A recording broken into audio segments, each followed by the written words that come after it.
What happened? What happened last week? What I miss? What did you miss? Actually, there was a lot going on. I mean, dollar again, pretty darn strong up till Friday. It relented a little bit, but equities, U.S. interest rates, bonds were down to 113. Tuesday, we had a pretty nice bounce in bonds and notes. It seemed like maybe they got these guys trapped, all this higher yield talk, and they failed. Thursday, they traded again. Friday, they failed. Commodity currencies are still getting just beat up. Kiwi, yes, up a little bit today. Aussie, up a little bit today. But even the safe haven stuff like Swiss, absolutely getting crushed. So is this two-way tape action? This is just waiting for the next. It feels like, there's no risk to being short here. In other words, the tape action itself, I thought we had a couple of days where early in the day, it's funny, and the ranges have gotten so compressed. You look at a 25 pip bounce, you're like, oh, market's higher. Then you realize, no, it's not. It's just the range. It's a rounding error. The ranges are really low. So tape action wise, commodity currencies bearing the brunt. China hurting a little bit. Commodity currencies a little bit. Gold was off a lot. Silver back under $30. Wow. Thinking we were 35 in November. We're back under 29, 30 in silver before we bounce back to 30 today. And Pete is calling out a lot of the metals action with the Aussie chart up because this is a commodity currency. Right. And so I'm trying to look for, and we know there's a positive correlation to metals. It's dynamic. It's not as tight as it was 5 years ago. For Aussie, for Canada, it used to be crude. For Kiwi, it was just part of being Aussie and their proximity and trade. But the usual suspects in terms of, okay, what's going to cause this to be oversold?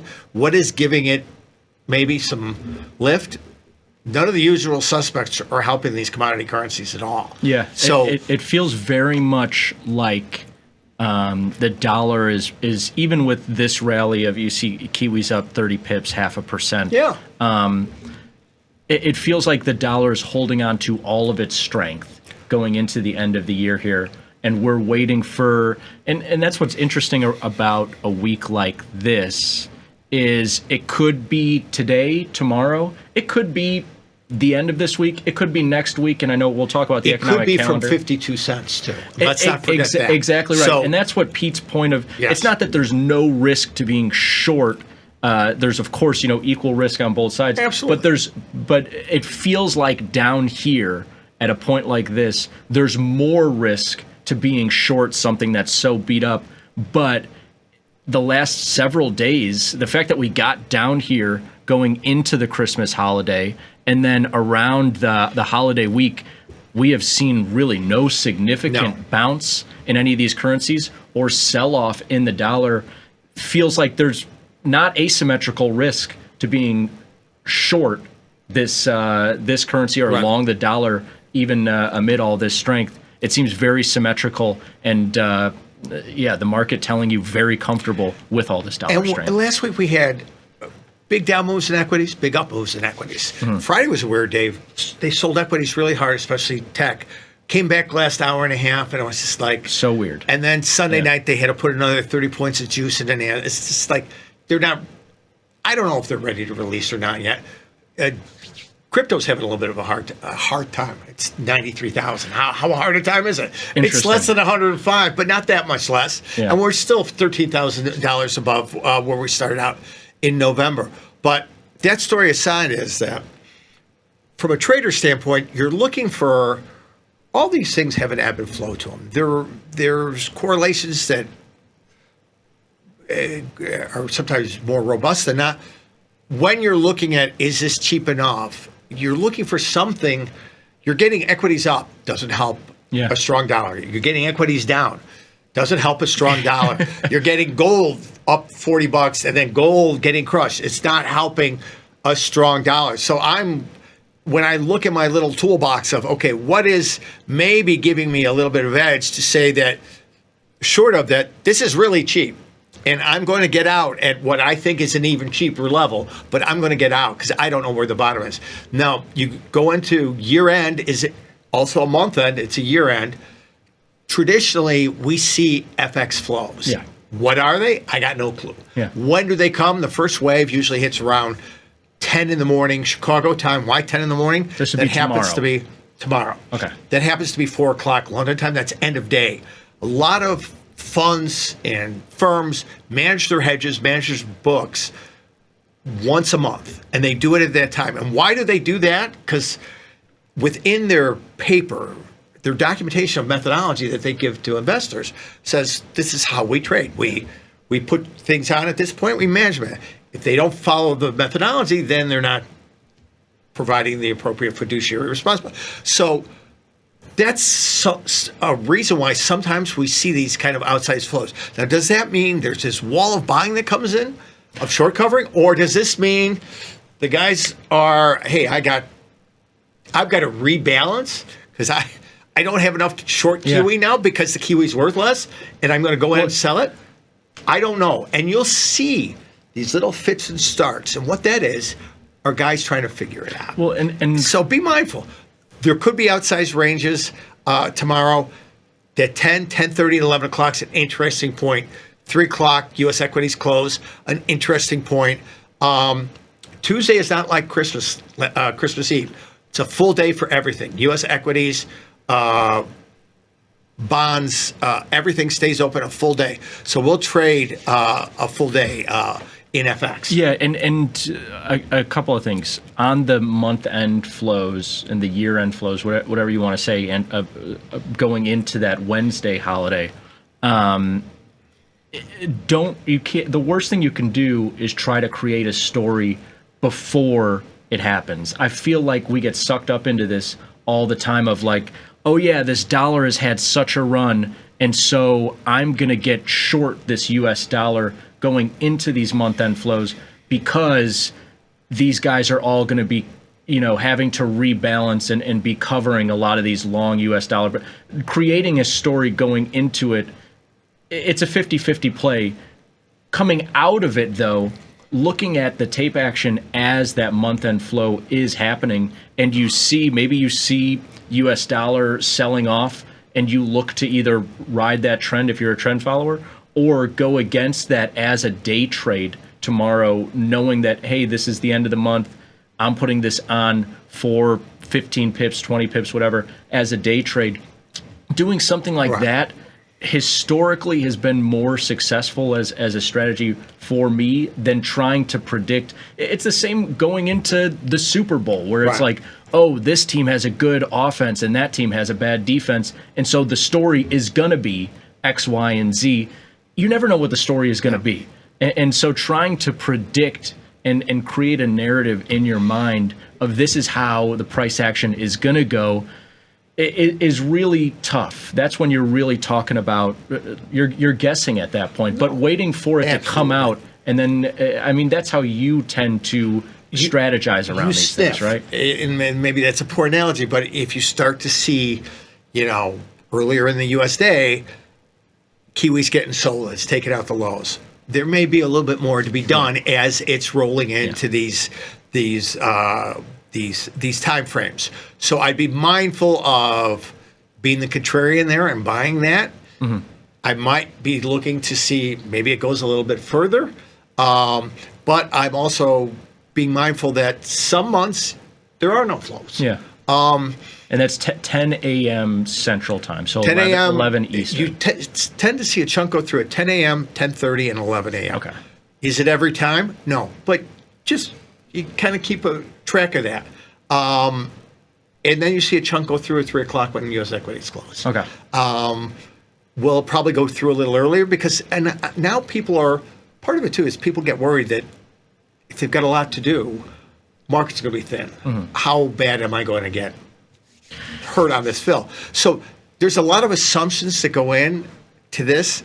You really have to think about that a break here in Kiwi, 30, 40 point break, may not be the one that I want to say now it's super cheap and I want to buy it because number one, If it's 7 in the morning, and maybe there's more to be done to the downside. Well, you're saying in the next 24 hours. Yeah. Right. Number two is can't get out on Wednesday. Yeah. So then you're waiting to Thursday. And whether or not it follows through or not, I'm not sure. So pick your spots. Be mindful there may be a little bit more outsized moves. And this is the one thing where I beat this to death, but have an idea where you want to get in, have an idea where you want to get out, and make that decision ahead of time. Because if you're going to buy a 40-point dip here right at 10:30, it just flushes down 30 pips really quickly. Sure. Chances are that's just order driven and not really driven. You might want to fade that, but if it goes another 20 points, you're out and done. And then you're going into New Year's saying, hey, I'm going to see how this shakes out on Thursday. That's not a good trade. feeling. That's not the trade, because that market will, again, the markets will reopen Wednesday afternoon of New Year's. Chances are they're going to open up right where they are. So just give yourself the opportunity to take advantage of it. New and that's why I get so kind of anti creating these narratives in your head. No, because then it's a new story. Then now it's January 1st. Talk about that, because that's so important for traders. I mean, your P&L zeroes out. You start over a little bit. Go into it with a fresh mindset. Yeah. And you know what? Dollar is incredibly strong here. We'll look at euro a little bit really quickly, because it hasn't gotten beaten up quite as bad as these commodity currencies going into the end of the year. Yes, we're still at the lows, but we're getting a little bit better. Oops, sorry, I'm going crazy here.